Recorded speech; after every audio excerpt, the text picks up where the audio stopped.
Today on Shop Nation, I show some love to the work surfaces in my workshop, including a new top for the workbench, as well as treating and sealing the work surface on the lower cabinets.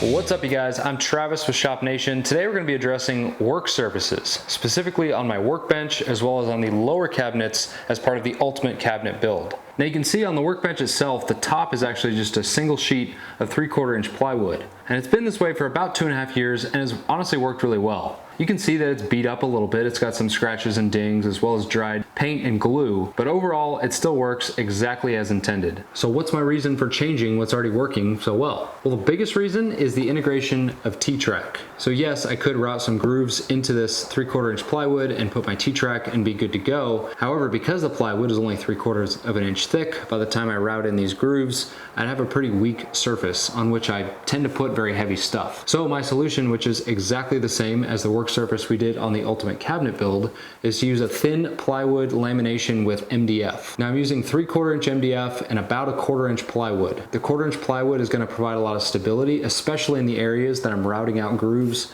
to put the T-track. I also have just really come to like MDF as a work surface. It's heavy as hell, but it's durable. So the first order of business is to create that lamination for the workbench. We're then going to add poplar around the edges, again just like the ultimate cabinets, but then we're also going to take the next necessary step and finish and seal the MDF. Now this is something that I have not done on the ultimate cabinets, and I'm honestly playing with fire. The first thing that I spill on there is likely going to ruin the MDF. MDF is basically a giant graham cracker and will soak up any liquid that touches it. So I'm going to be treating both the workbench top as well as the ultimate cabinet work surfaces with shellac. There's a couple different theories on how to seal or protect MDF. Shellac seems to be the quickest and easiest solution, so I'm going to give it a shot. Let's get going.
Okay, so while that glue up is drying, I'm going to go ahead and prep the work surfaces on the ultimate cabinets in preparation for the shellac. I'm going to try and do this in place. In a perfect world, I would remove this, do the shellac, and then reinstall it. But since the world is not perfect, we're just going to do it as is.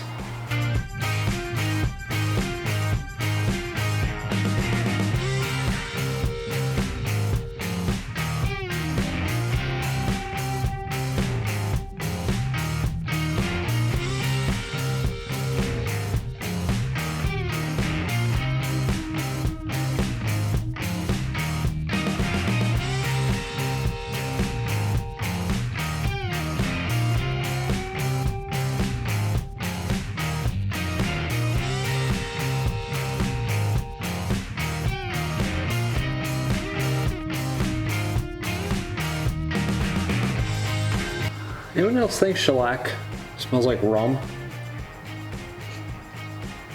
Pretty good.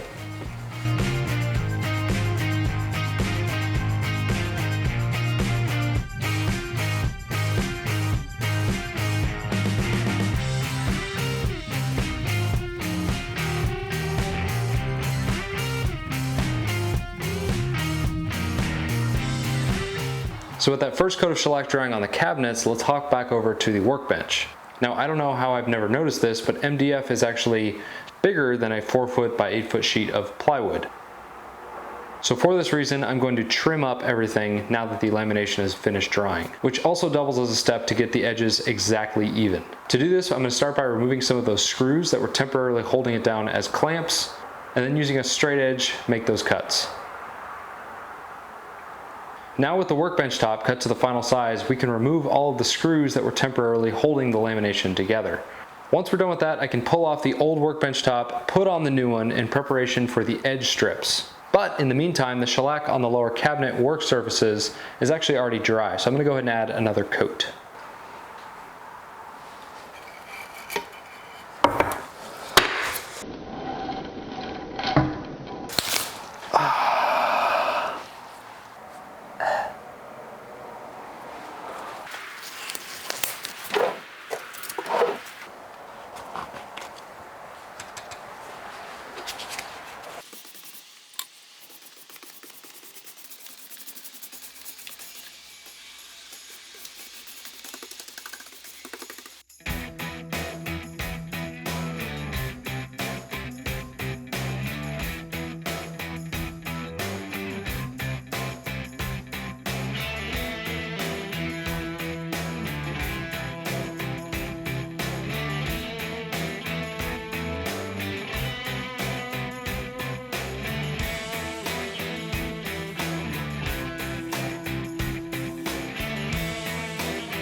So it's the next day. I've let the glue set up on the workbench top. Next, I'm going to round over the corners and add a chamfer around the top edge. Alright, so with the top cleaned up, with the bevel added, with the corners rounded, we're now at a place where we can add the TTrack. To do that, I'm going to use my router to cut channels in the top of the table, which the TTrack will rest in. Now for me personally, I'm only going to add TTrack to 1/2 of my assembly table, and that's the side farthest away from the table saw. And that's because that's generally where I like to assemble things, so that I leave room at the side closest to the table saw if I need to make some additional cuts. You can of course put TTrack wherever you want. So I was not paying attention and didn't realize that this 3/4 inch router bit was for a 1/4 inch shaft. So I have to use my little router for this. Turned out to not be a big problem, but you just have to go a little bit slower.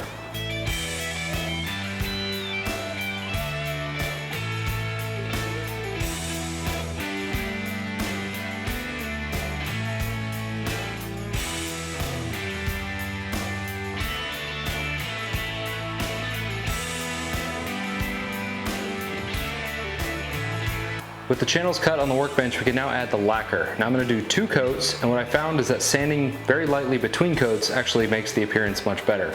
I frankly forgot on the cabinets, but I did do it on the workbench.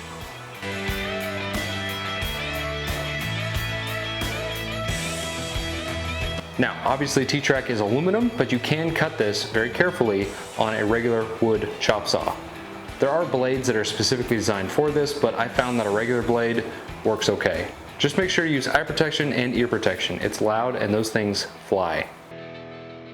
Now in the past when I've used TTrack, I've used Rockler TTrack, which is a bit pricey, but it's a good product. I came across this brand on Amazon called Clear Style, and it's not blue, it's black, but it's a heck of a lot cheaper than the Rockler stuff. So I'm gonna give it a shot in the workbench. If you're gonna do something similar to this or add TTrack to something else in your shop, I would urge you to go check this out. I've got a link down below to this product. Now the downside that I can see from Clear Style is there's not a lot of options as far as configurations of TTrack that you can buy, on Amazon at least. You're pretty much restricted to a pack that comes with 2 3-foot sections and 1 intersection kit, which given how cheap it is and how versatile this can be, that's really not that bad. So I ended up buying a couple of these packs as well as an intersection kit standalone to make up my configuration.